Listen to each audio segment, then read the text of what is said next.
Good evening and welcome back to another episode of His Will for Your Life. I'm your host, Sherry Levon Harris, and I have a special guest this evening. Is joining me, Christian Spears, who will speak on the topic Hanging by a Thread. We hope that you will stay tuned. If you haven't already, please subscribe to our channel, like, follow, and share, and we'll be right back. His Will for Your Life with Cherie Harris. This is your weekly Wednesday 7 p.m. podcast. For I know the plans I have for you, declares the Lord, plans to prosper you and not to harm you, plans to give you hope and a future. Jeremiah 29:11. Informative, hot topics, testimonies, interviews, along with your weekly guests and more. And now here's your host, Cherie Harris.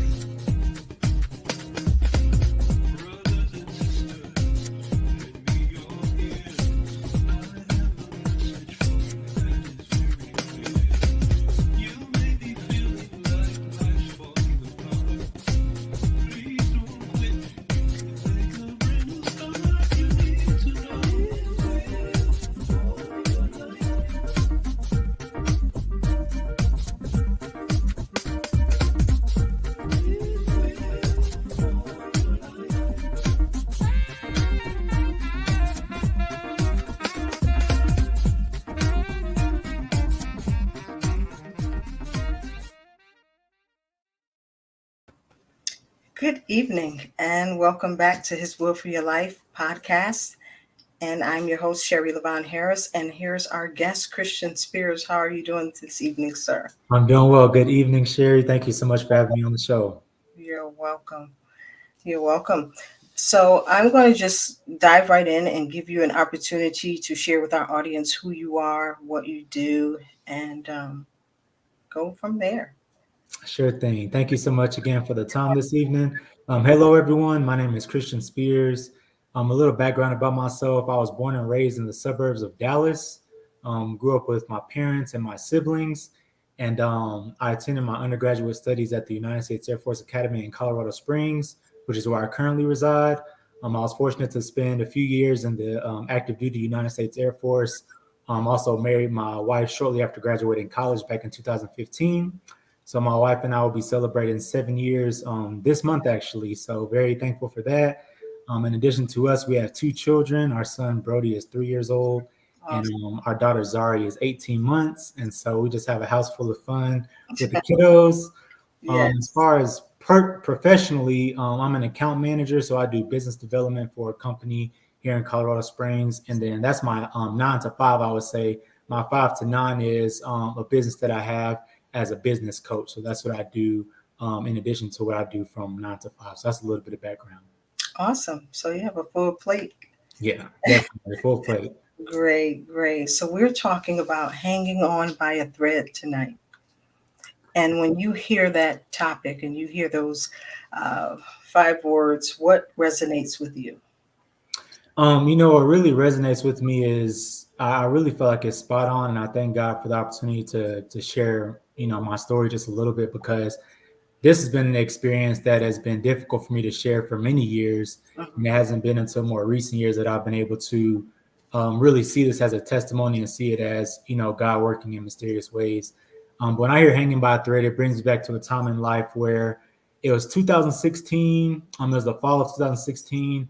And I was undergoing some major significant medical complications. Uh-huh. And that began in November of 2016, and that persisted over the next 2 years. And that led to my medical retirement and medical separation from the United States Air Force in December of 2018. Okay. And there were times throughout that experience in my life where I literally felt that I was hanging by a thread. It was very perplexing for my wife and I as newlyweds, as early on in our marriage and early on in our careers. And so, that's what I plan to share a little bit more about as we get into the discussion this evening. Awesome. When I was thinking about, I'm turning my devices off so that they don't interrupt us. So I was reading First Kings, the 17th chapter about Elijah at the brook. Mhm. And I thought about when he was there and he was getting fed by the ravens day and night, drink and meat was supplied to him. And then all of a sudden, there was no more rain and it got dried up. And I thought about that for today's topic of discussion, hanging by a thread.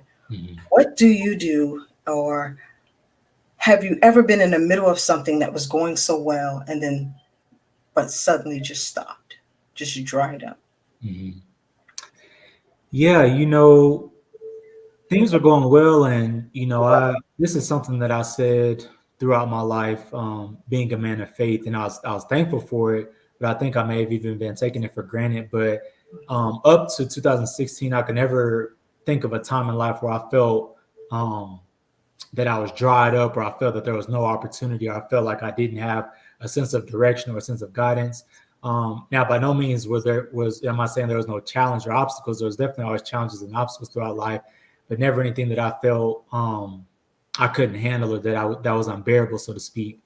And so, graduating from the Air Force Academy, I thought I was untouchable at that point. I thought I could do anything and everything this world was going to throw at me.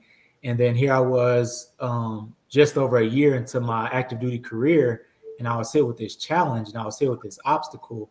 And it was a medical challenge, a medical, perplexity.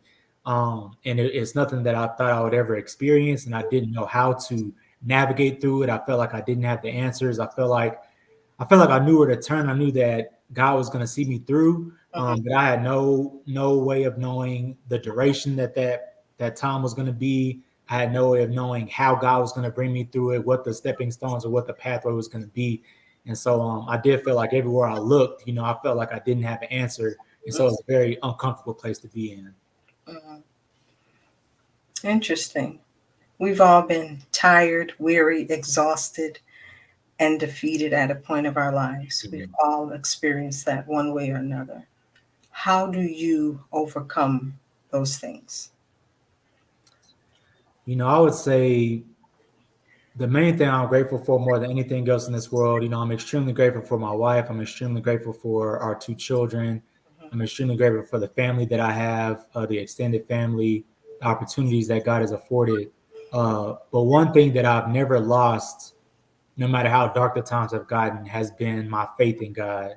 Awesome. And I'm thankful to God, and I'm thankful to Jesus, and I'm thankful to the Holy Spirit that has never wavered to the point that I began to question, is God real, or does God even exist? Mm-hmm. And so for me, that faith has preserved me. It's Mm-hmm. preserved my sanity. It's kept me going. It's continued within me a sense of hope. And there's never a time where I felt, even in the darkest times I've been in, which we're talking about today, I never felt a sense of hopelessness that it was just no way out. And I do believe that that's because my faith in God, and my faith in who God is, who He says He is, and who He says I am in Him, and how He takes care of those that are His. And so, because of that, I've been preserved, and I've been upheld through the most challenging of times. That's awesome. Again, it makes me think of Elijah, right? Yeah. When all of a sudden the rain stopped, everything dried up, but then he heard God speak, and God told him to go to a widow. Mm-hmm. And he get there, that widow doesn't have anything. She Mm-hmm. really doesn't have anything for her or her child, let alone this man that's coming to the home. Right. But it's important, even when we're going through, right, to be sensitive to the voice of God. Mm-hmm. And sometimes God speaks to us in a situation where we're like, I see what I see, I know what I know, right? But even now, in our situations, He's still God. Mm-hmm. Tell me about a time where you almost or could have lost hope. Yeah. So as I was going through the experience, I had a very interesting and kind of out of left field experience, medical condition, Mhm. in November of 2016. And just to be completely transparent with the audience and with you, it was mental health related. So this was along the spectrum of a mental illness. Mhm. And so that happened in November. A month later, I had a similar experience. And what I'm talking about here is what medical professionals will call a psychotic episode. Okay. So I had one in November of 16. I had one in December of 16. And by that time, it really rose a red flag for the Air Force to say, hey, this officer may not be fit for duty. With this condition, he may not be able to continue his service. Mm. And so going into 2017, they initiated what's called a medical evaluation board. Mhm. And so for the next, I would say 6 to 9 months, closer to 9 months, I was evaluated, I was tested. I was still trying to work my job, as best as I could. I was still trying to be present, as a husband. And I thank God to this day for my wife and all of her support. I thank God for our church family at that time where we were stationed, that was supportive. And as I went through that medical evaluation board, that was hands down one of the most difficult times in my life because I had all my eggs in the Air Force basket. I told myself I was going to be a career officer. I was already at an overseas location doing phenomenal things, working with phenomenal people, and I wanted to do that for 20 plus years. Mhm. So here I was just over a year into my initial commitment. Now the Air Force was saying, you may not be fit for duty. You may not be fit to continue your service. And so as I went through that medical evaluation board, it was challenging because all of my eggs were in that basket.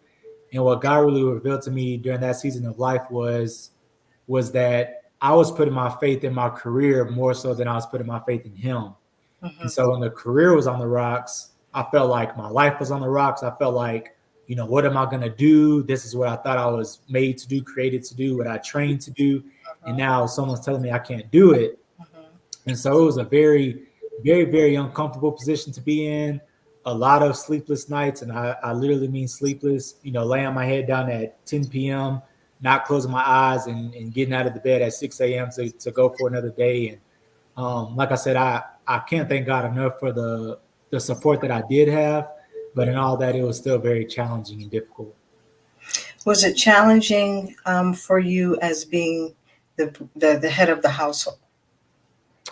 Most definitely. Yes, it was. And at that time, my wife was working. She was working. Her initial career started out in education and child development. So she was actually working at the base installation child development center at the time.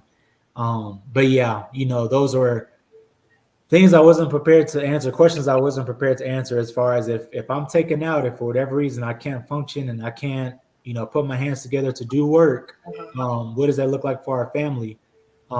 And as we proceeded, I'm going to jump ahead just a little bit because thankfully by the end of 2017, my prognosis was good. And so the Air Force said, hey, your prognosis is good. You could continue your service. We're not gonna pull the plug, so to speak. But then that was by about October of 2017. By March of 2018, symptoms from that diagnosis had resurfaced. And that initiated another medical evaluation board.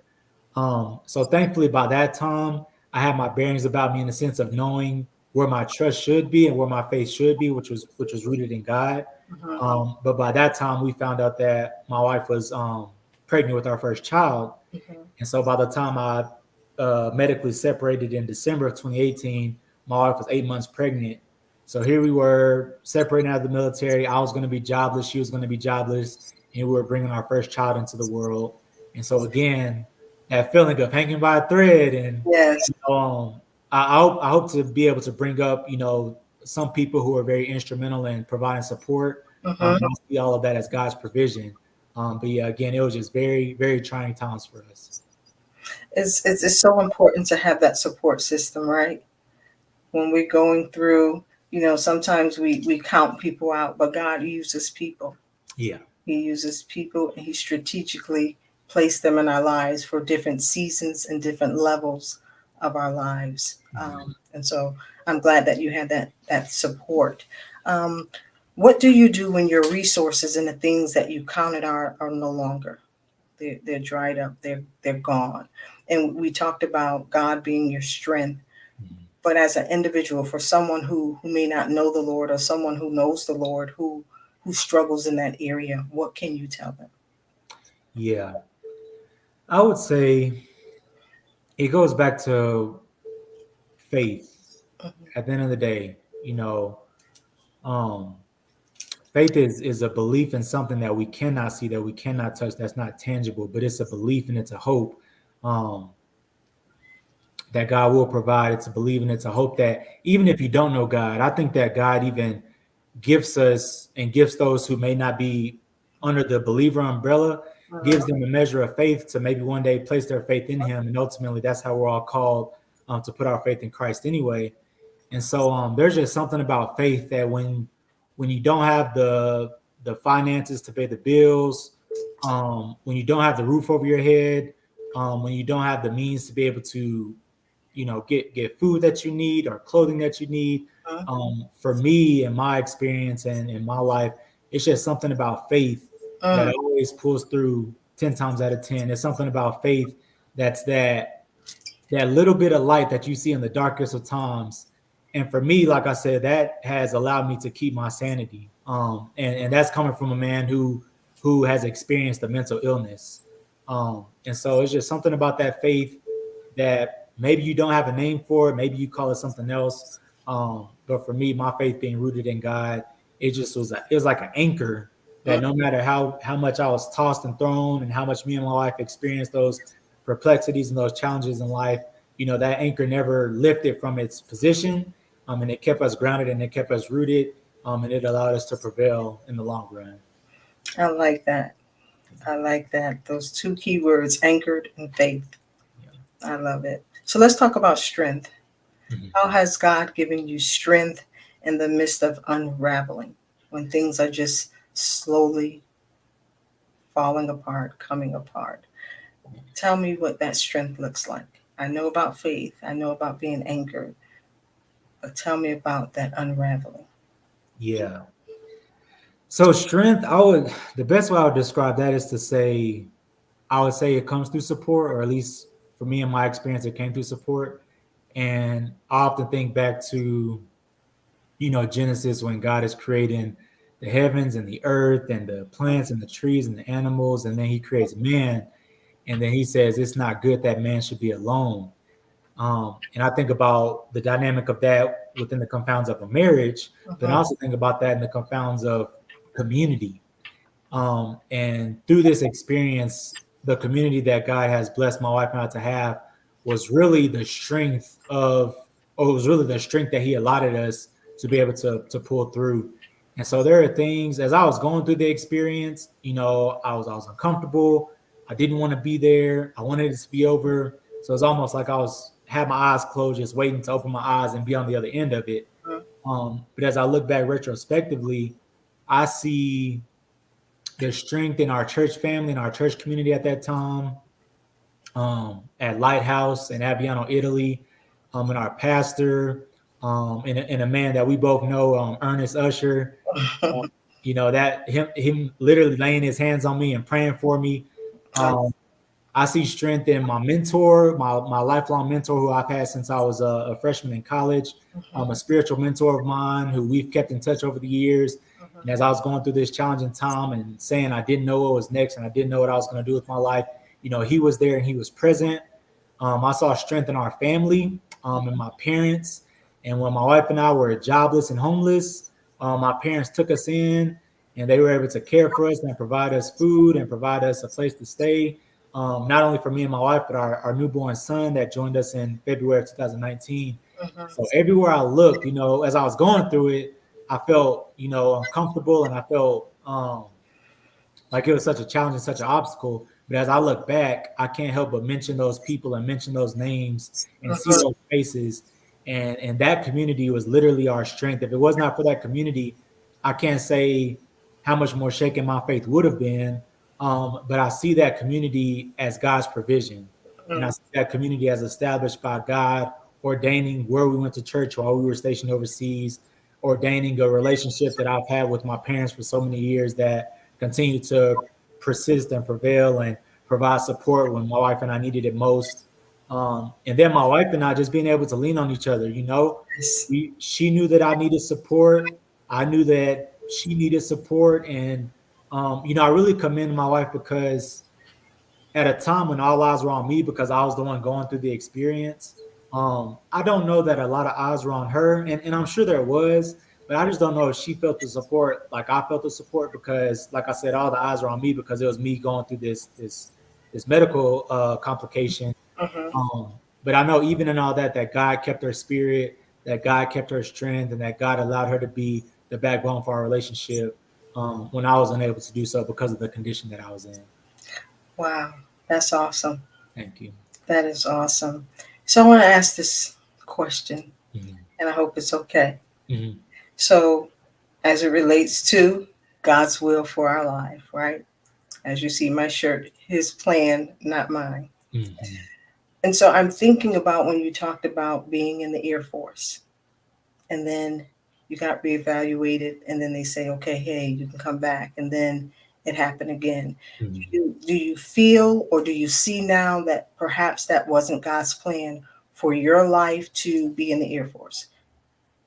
Yes, I definitely see it now, and I see it better now than I ever have because when I separated and at the end of 2018, I would say for a good two, maybe 2.5 years, I really struggled with that, Uh-huh. and almost not a day went by between 2018 and 2020 that I didn't ask myself, what if that never happened? What if I never developed this condition?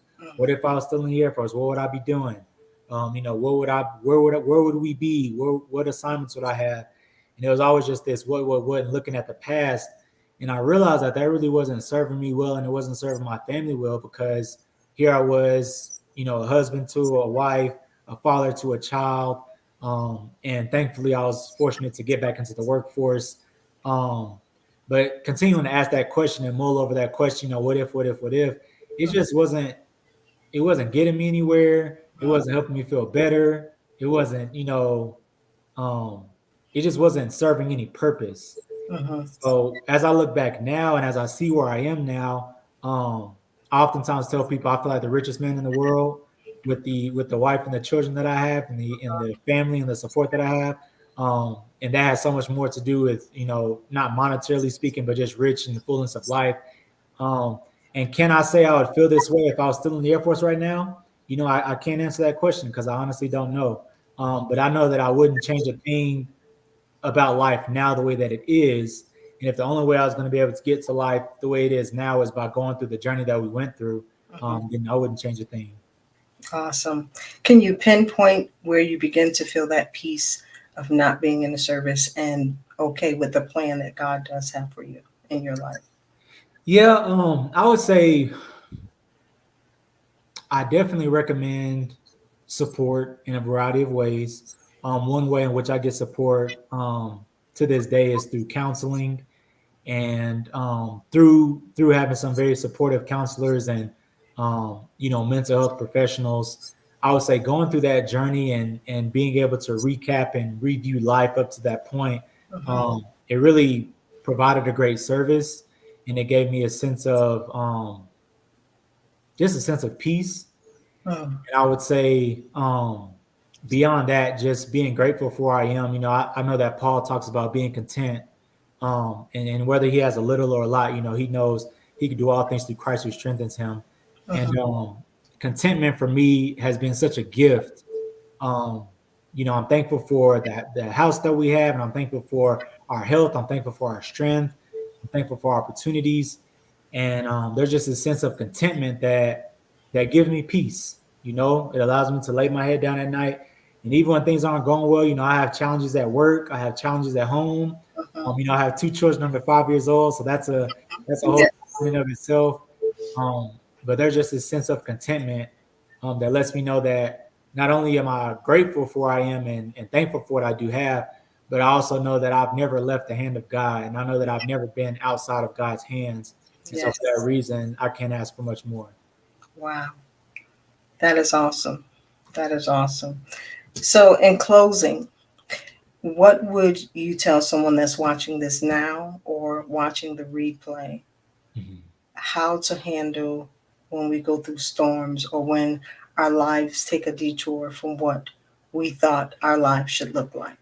Mhm. I would say trust God, and I would say maybe for those who are out there that may not have a relationship with Jesus, or may not believe that there is a God.